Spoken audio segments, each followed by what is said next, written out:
You will never want to miss attending Mass again after seeing this video from the Catholic Society of Evangelists newsletter, August, 1999. Click the subscribe button below for beautiful Catholic contents from Daily Rosary Family. The following true story was related to Sister M. Veronica Murphy by an elderly nun who heard it from the lips of the late Reverend Father Stanislaus. One day many years ago, in a little town in Luxembourg, a captain of the forest guards was in deep conversation with the butcher when an elderly woman entered the shop. The butcher broke off the conversation to ask the old woman what she wanted. She had come to beg for a little meat but had no money.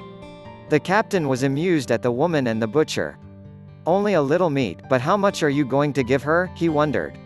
"I am sorry I have no money, but I'll hear Mass for you," the woman told the butcher.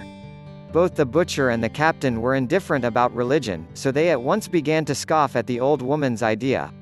"All right then," said the butcher. "You go and hear Mass for me, and when you come back I'll give you as much as the Mass is worth." The woman left the shop and returned later.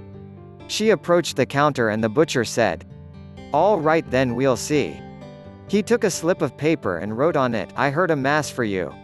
He placed the paper on the scales and a tiny bone on the other side, but nothing happened. Next he placed a piece of meat instead of the bone, but still the paper proved heavier. Both men were beginning to feel ashamed of their mockery but continued their game.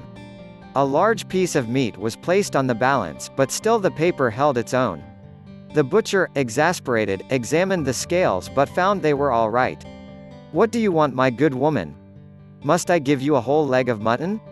At this he placed the leg of mutton on the balance, but the paper outweighed the meat.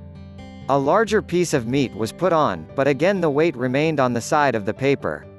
This so impressed the butcher that he was converted and promised to give the woman her daily ration of meat. As for the captain, he left the shop a changed man and became an ardent lover of daily Mass. 2 of his sons became priests, one a Jesuit and the other a priest of the Sacred Heart. Father Stanislaus finished the story by saying, "I am from the religious of the Sacred Heart and the captain was my father."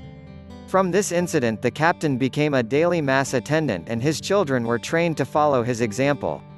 Later, when his sons became priests, he advised them to say Mass well every day and never miss the sacrifice of the Mass through any fault of their own. If you like the story, then share it with someone you love. Click the subscribe button below for beautiful Catholic contents from Daily Rosary Family.